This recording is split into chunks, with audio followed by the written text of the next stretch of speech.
जय हिंद। देखिए हम आपको बोले थे पीएफ अकाउंट के बारे में समझा देंगे, और पीएफ भी दो डिजाइन के होते हैं, ईपीएफ और पीपीएफ। हालांकि उसका दो और कैटेगरी है, वीपीएफ एंड जीपीएफ, उस सब के बारे में समझाते हैं। देखिए पीएफ जो होता है ना, उसको फुल फॉर्म होता है प्रोविडेंट फंड।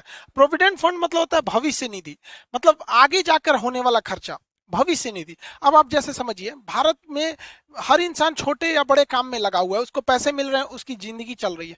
लेकिन कब उसको पैसे आने बंद हो जाएंगे, या फिर उसका जॉब चला गया, तो उसके पास कोई सिक्योरिटी नहीं है, सोशल सिक्योरिटी नहीं है, या फिर बुढ़ापे में बाल बच्चा भगा दिया, या फिर बुढ़ापे में काम नहीं बचा, तो कहाँ जाएंगे?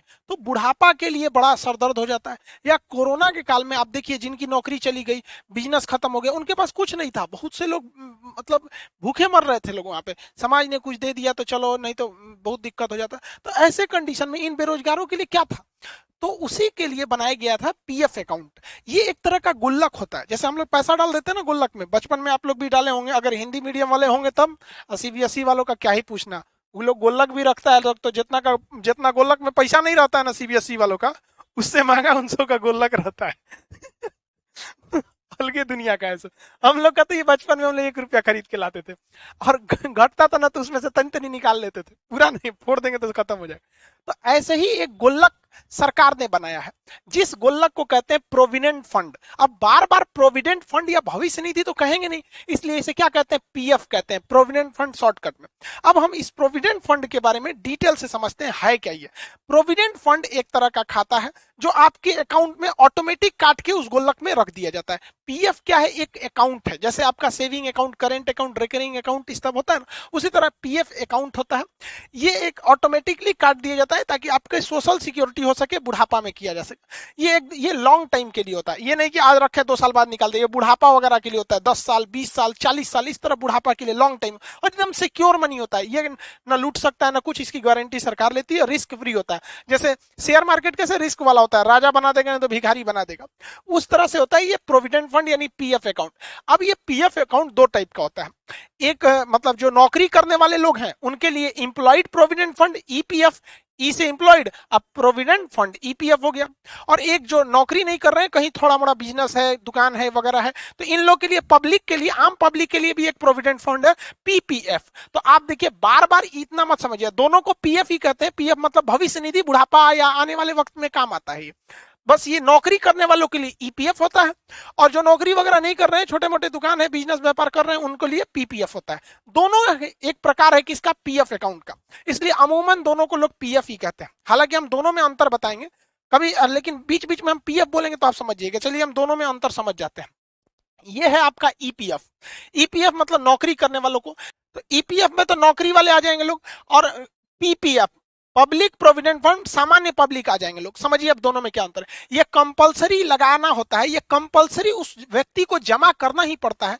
ये कंपनी की जिम्मेदारी होती है, जिस कंपनी में 20 से ज्यादा कर्मचारियों को वेतन मिल रहा होता है। ठीक है, 20 से ज्यादा। अब जैसे मेरे पास अगर 16 कर्मचारी है तो हम पीएफ उनका नहीं खुलवाएंगे, लेकिन जिस कंपनी में, चाहे वो सरकारी हो चाहे वो प्राइवेट हो, तो उसमें क्या करती है कंपनी की जिम्मेदारी रहती है कि उस बंदे का एक गुल्लक यानी खाता खुलवा दे, उसे कहेंगे पीएफ अकाउंट करें। ये कितना दिया जाता है वर्कर्स को, मैं मतलब 12%। जैसे उसकी जितनी सैलरी देनी है ना, तो कंपनी क्या कहती है, उसको फुल सैलरी नहीं देगी, उसमें से 12% क्या करेगी, भैया तुम पीएफ में भर दो, और जब तुम रिटायर होगे या नौकरी छोड़ के जाओगे तो हम ये खाता तुमको दे देंगे, ताकि फ्यूचर में यही पैसा रिटायरमेंट के टाइम पे मिलता है। तो लोगों को लगता है सरकारी में रिटायरमेंट में दुकान मिलता है, भैया वो हर महीने काट काट के रखा है, रिटायर होइएगा तो एक के बार दे देता है।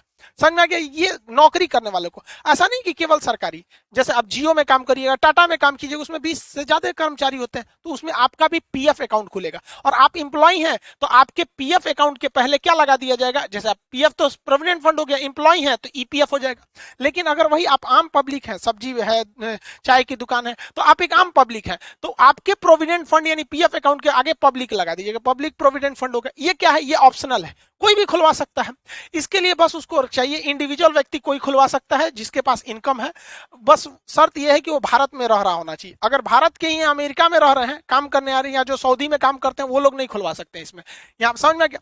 अब बात आती है ये गोलकवा रहता कहाँ है। कहाँ गुल्लक रहता है? तो आम पब्लिक को कहा जाता है कि आम पब्लिक का जो पीपीएफ अकाउंट होता है यानी पीपीएफ, वो कहा जाता है कि आप या तो बैंक में खुलवा लीजिए या तो फिर आप पोस्ट ऑफिस में खुलवा लीजिए, आपके लिए कोई रोक टोक नहीं है, आप कहीं पे खुलवा सकते हैं।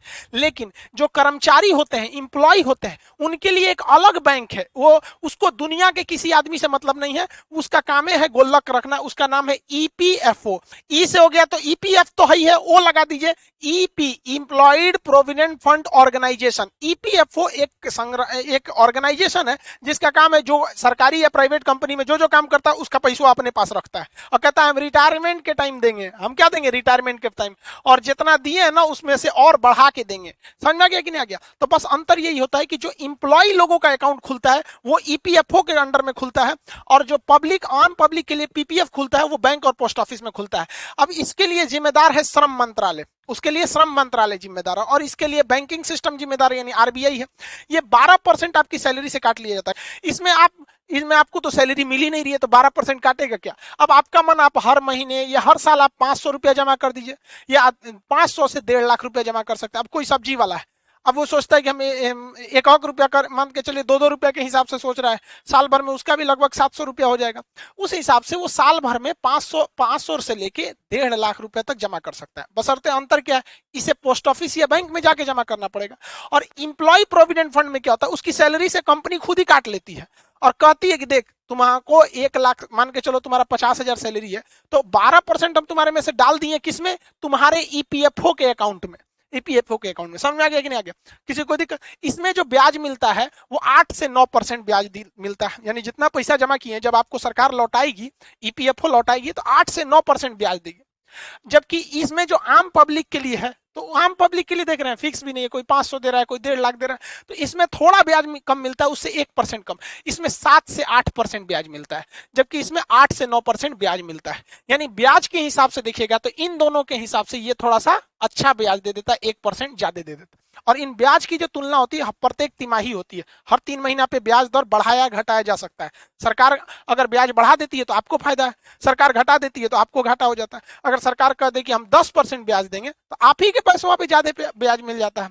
उसके बाद देखिए ये कब कंप्लीट होता है, तो ये इंप्लॉय लोगों के लिए है, ये वाला प्रोविडेंट फंड जो है भविष्य निधि इंप्लॉय के लिए है। तो कहा जाता है इसकी मेच्योरिटी यानी ये कब पूरा होगा, जब आप रिटायर यानी सेवानिवृत्त होंगे तब। अब ये तो बिजनेसमैन या छोटे मोटे व्यापारी के लिए था, ये लोग तो रिटायर होते नहीं है बेचारे, तो इनको कहा गया है देखिए आपका टोटल पैसा जो है वो 15 साल बाद लौटाया जाएगा। तो आप कहेंगे काहे लौटा रहा है, तो सुनिए ध्यान से, आपका हर महीने जो 12% ईपीएफ के रूप में यानी पीएफ अकाउंट में कट रहा था, वो जब आप रिटायर होंगे ना तो उसमें 9%, 8 से 9% ब्याज जोड़ के वही आपको दे दिया जाएगा। समझ में आ गया? उसी को कहा जाता है रिटायरमेंट के बाद भी सरकारी में पैसा मिलता है। वीडियो अच्छा लगा तो लाइक शेयर कमेंट कीजिए, सब्सक्राइब करके ऑल बेल आइकन दबा दीजिए।